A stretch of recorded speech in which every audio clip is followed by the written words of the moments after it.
Hi everyone, and welcome to Jane Talks Buffy, where I'll be talking about and reviewing all the episodes of Buffy the Vampire Slayer in order. Today, I'm looking at Season 7, Episode 15, Get It Done. We begin the episode with Buffy wandering around the house with sleeping potentials everywhere and Chloe crying before the original Slayer tackles her down the stairs. She wakes up and into the credits we go. Anya is complaining to Spike about being a human and dealing with the amount of Slayers in the house, but a demon attacks so they leg it. The next day, Robin notes the rise in aggressive and missing students and worries he won't be able to fight what's coming, so gives Buffy his mum's old Slayer bag, which we've seen before in Restless, and she takes him home. She fills him in on the whole potential first situation and Andrew and his whiteboard before going outside where Kennedy is being a dick to the other potentials. Hi, who the hell are you?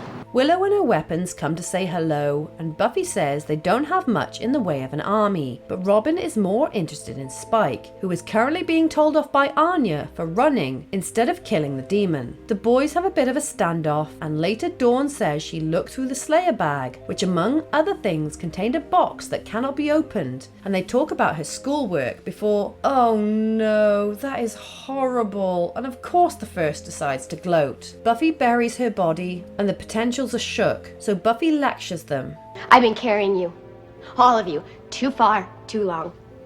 Ride's over. And Kennedy pipes up, but shut up, bitch, no one cares. Buffy says it's okay to be scared, but they need to make themselves useful, and even lays into Spike, saying he was better without a soul, before she busts out the Slayer bag, immediately opening the unopenable box. They light a candle and put on a shadow show, which depicts the origin of the first Slayer, but things get out of hand before a portal opens, which Buffy recklessly dives into, which leaves a demon in her place. It's gonna break the house again, isn't it? Everyone tries to fight it, but it doesn't go that well, and Spike gets thrown through the ceiling, so the group decide they can only deal with things with Buffy's help. Weren't you listening to the lecture? Buffy, meanwhile, is in a familiar desert, but the Scoobies argue over what to do, and Spike tells Willow to reinstate the portal while he goes to find the demon. Buffy says hi to some dudes who circle her, and they give her the Rafiki treatment, while Willow and her green circle try to open the portal. Alright, calm down. Buffy wakes up, chained in place, and the guys release the spirit of a demon, which is what they used to create the first Slayer, and Buffy's not a fan, while Spike gets his coat from the school. Nice coat. Where'd you get it? New York. Cranky Willow yells at Air and opens the portal while Spike fights the demon and seems to be having a good time, and Buffy breaks free of her chains, yells at the guys and takes them on. Spike breaks the demon's neck and drags it to the portal, which switches it back with Buffy, who has learned new information, and Willow and Kennedy awkwardly talk about her powers before she goes to see Buffy, who regrets not taking the extra power. The episode ends with Buffy revealing to Willow what she learned is waiting for them beneath the Hellmouth.